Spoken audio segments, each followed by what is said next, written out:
Welcome to Romis Update Channel. Good morning mga ka-update. Malakas, maaga pa. Amihan. Malaki yung gulong ng alon.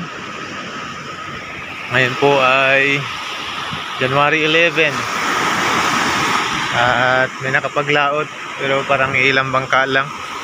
Kasi karamihan nandito dahil nga malakas.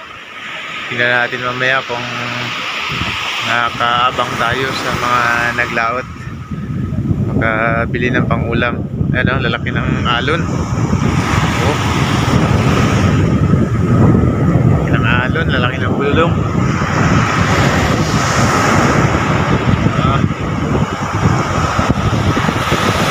Mga ka-update, may pauwi na. Parang siya na yung pinakahuli, si Bert. Halos dalawa lang daw pala sila yung nakalaot. Yung isa nakarating na at walang huli dahil nga malakas. So dalawa lang ito silang talagang pumilit maglaot, mga ka-update. Kaya tignan natin ito kung may huli din. Sana naman may huli para bawi din yung yung pagod magsagwan niya sa laot.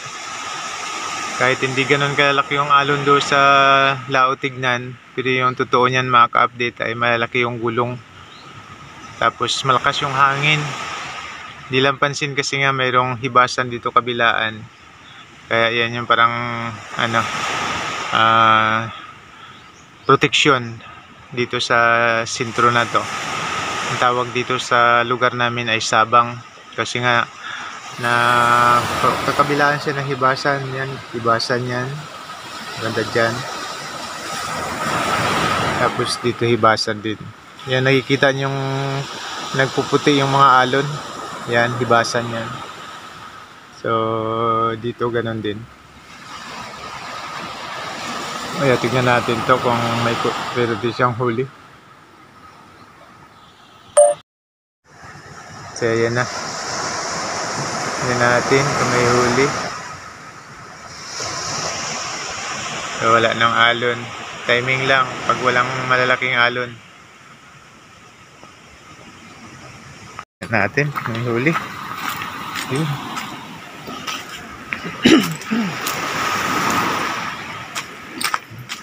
Natin kung may huli. May huli.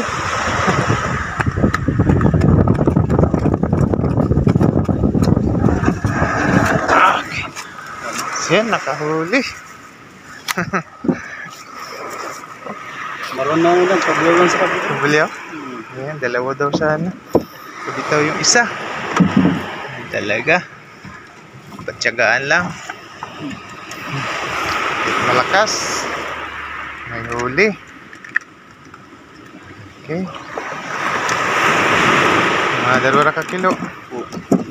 Sobra. Sobra. Mga 2 kilo yan mga ka-update. So mga 300 na halos yung bayad. Ayan o, laki ng alon. Grabe, malaki. Ayan, thank you very much po sa panood, suporta mga ka-update. Ayan, buti naman may huli siya. Thank you. Kung nagustuhan niyo po ang video ito, paki-like at pa-subscribe na rin po sa aming channel. Okay, thank you very much. To God be the glory and God bless po sa ating lahat.